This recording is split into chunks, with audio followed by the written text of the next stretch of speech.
The noise is what you notice first. Not the bees flying, the sound they make when they fight. A low, flat hum that sits differently than a working colony. You walk over and the entrance is in chaos, bees wrestling on the landing board, the smell of honey on the air, pulling foragers in from 20 feet away. You know what it is without needing to think about it. Robbing. You reduce the entrance, maybe hang some wet burlap across the front, and within an hour the worst of it has settled.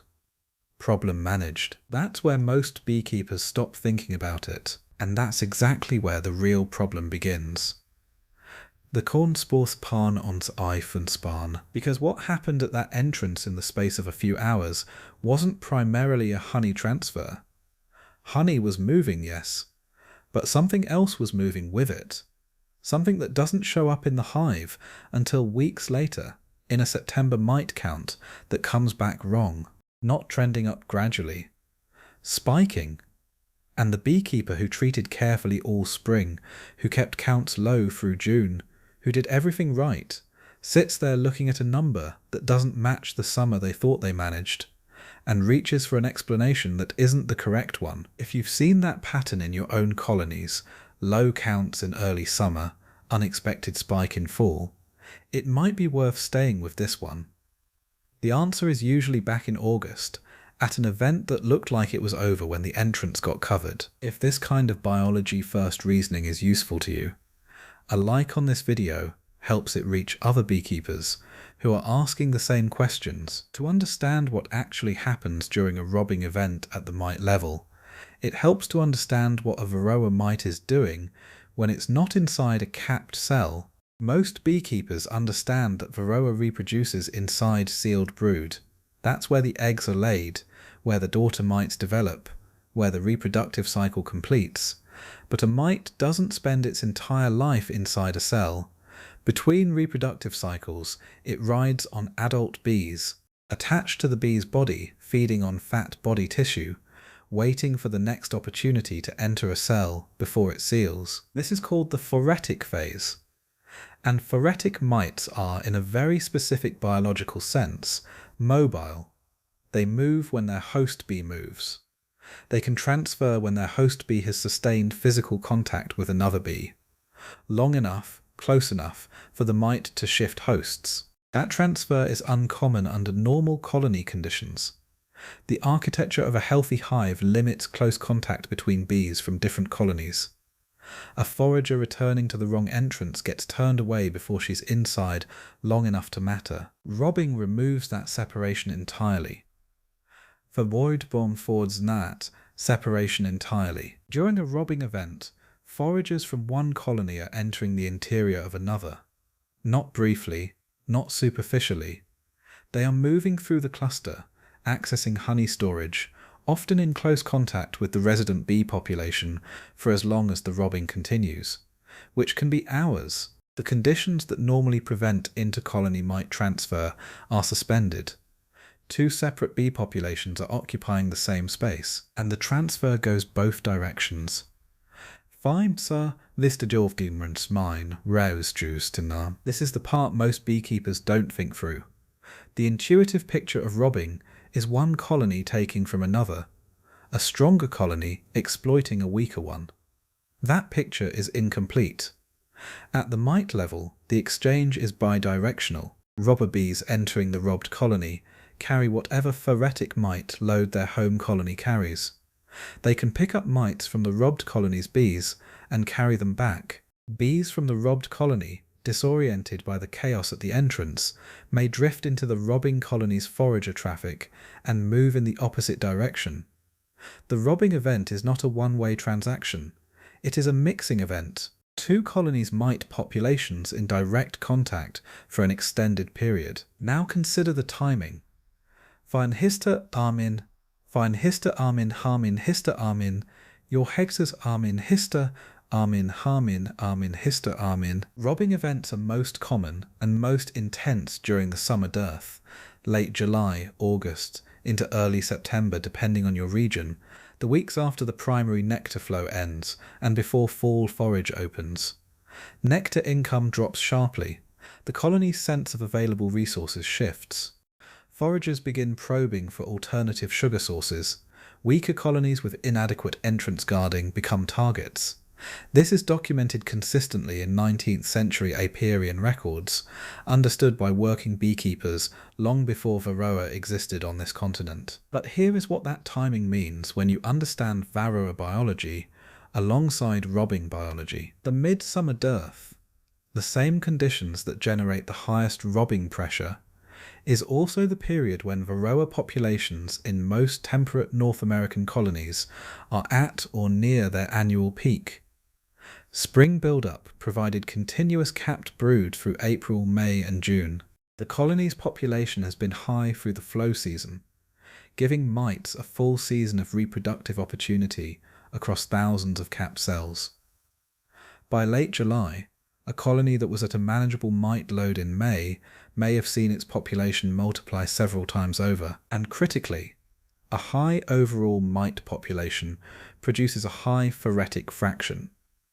More mites competing for available brood cells means more mites waiting on adult bees at any given moment. The phoretic fraction, the mites actually available for intercolony transfer, is at its highest precisely when the colony is most stressed by dearth and most likely to rob or be robbed. Three conditions converge in the same window: high robbing pressure, high mite population, high phoretic fraction available for transfer. This is not coincidence. It is the same set of environmental conditions, dearth, heat, declining forage, producing all three simultaneously. If this connection between robbing season and Varroa biology is changing how you think about late summer management, it might be worth subscribing. There's more of this kind of reasoning ahead. There's a historical dimension to this worth understanding, not because it changes the biology, but because it shows how long the mechanism has been recognized, even when the specific pathogen was different. Moses Quinby, writing in the 1860s, treated robbing as a disease transmission event with more seriousness than most modern beekeeping literature gives it credit for. His concern was American foulbrood. Pinobacillus larvae spreads through contaminated honey. A robbing event moves honey between colonies, which means it moves contaminated honey between colonies. Quinby described the sequence with precision. A diseased colony, weak and poorly defended, becomes a robbing target. The robbing colonies carry infected honey back to their own brood nests. Weeks later, those healthy colonies show disease signs. The sequence was repeatable. He documented it across multiple seasons. A.I. Root, whose ABC and XYZ of bee culture went through edition after edition in the late 19th and early 20th centuries, treated entrance management during dearth as a matter of apiary health, not just honey protection. The experienced beekeepers of that era understood that what moved between colonies during robbing was not only honey. They didn't have the vocabulary of phoretic mites or viral vectors, but they had the observational record of disease travelling through an apiary that began with a single robbing event at a single weak colony. We know now, in more precise biological terms, why they were right. The pathogen is different. The transmission pathway is the same. There is a further dimension that the historical literature could not have addressed, because it concerns the geography of foraging, and it changes the scale of what a single robbing event actually means for mite management. A honeybee forager routinely covers 2 to 3 miles from her colony.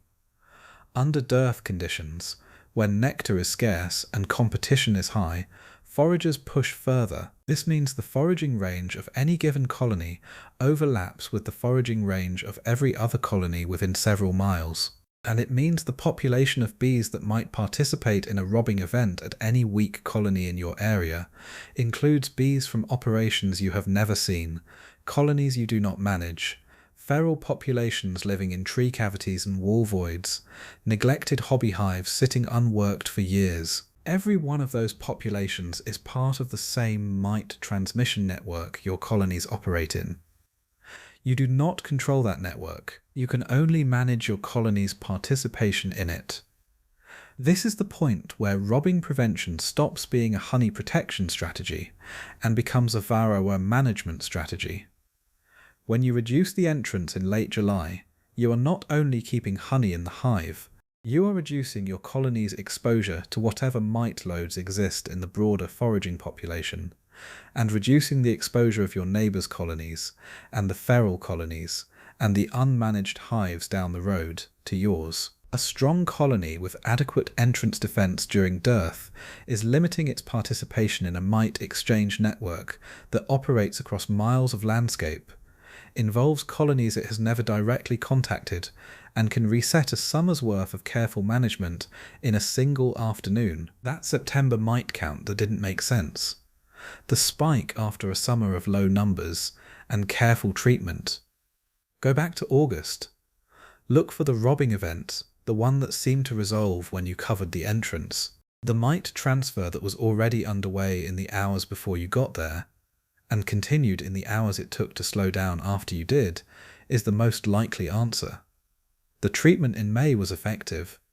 The reinfestation came from outside, through a mechanism that looked like a theft problem and was a transmission event. The practical changes that follow from understanding robbing this way are not complicated. They require timing more than equipment. Entrance reduction during dearth should happen earlier than most beekeepers do it, before robbing pressure is visible at the entrance, not after. The signal to reduce is the dearth itself. When nectar income drops, which you can observe as reduced uncapped nectar in upper frames and decreased forager traffic compared to flow conditions, that is the moment to bring the entrance down to a width 1 or 2 bees can defend. Not when you see fighting. By then the event is already running. Strong colonies defend a reduced entrance without difficulty. Weaker colonies, the ones most vulnerable to becoming robbing targets, benefit most from the protection a reduced entrance provides, both in honey retention and in limiting the mite exchange their weakened defensive capacity would otherwise expose them to. After any confirmed robbing event, a mite wash on the colonies involved is warranted within days, not weeks. The count will tell you whether significant transfer occurred. If it did, you have that information now, while you can still act on it, rather than in 6 weeks when the reproductive cycle from those transferred mites has already run. The third change is attentional. The entrance, read during the early morning hours of late July and August, tells you things about the dearth's severity and your colony's condition that no internal inspection reveals as early or as clearly. A colony with bees clustering at the entrance edges, rather than moving freely in and out, is a colony under resource stress. That stress, unaddressed, becomes the condition that makes it both a robbing target and a mite transmission point. We used to read entrances before we opened hives. Quinby's era, the commercial operators of the early Ohio and Indiana apiaries, they treated the entrance as the first chapter of the colony's condition, not the last detail checked after the frames were back in place. That habit faded when frame inspection became the dominant diagnostic practice. The frames became primary, the entrance became secondary, and the earliest signal of dearth stress, of defensive failure, of a colony about to become a mite exchange point, was systematically missed. Robbing bees are doing what foraging bees do under pressure. They are solving a resource problem with the most efficient behaviour available to them. They are not malfunctioning, but the conditions they create at the entrance of a stressed colony, extended close contact between bee populations from separate colonies, lasting for hours during the period of maximum mite load and maximum phoretic fraction, those conditions transfer mites more efficiently than almost any other mechanism in the apiary year. Understanding that doesn't make robbing easier to prevent. The dearth conditions that generate robbing pressure are outside your control. What changes is what you understand yourself to be preventing when you reduce that entrance, not just the loss of honey stores, the movement of a mite population that spent the summer building through your brood nest, out through your forager population and into every colony within flying range, and the movement of those colonies' mite populations back into yours. That exchange, stopped at the entrance, is worth more than the honey it also protects. If this changes how you approach dearth management, I'd be glad to hear it. And if you've seen a mite count spike follow a robbing event in your own apiary, the kind that didn't add up until you looked back at August, leave that in the comments. More of this kind of reasoning ahead. The biology that shows up in what the bees are doing long before it shows up in the numbers.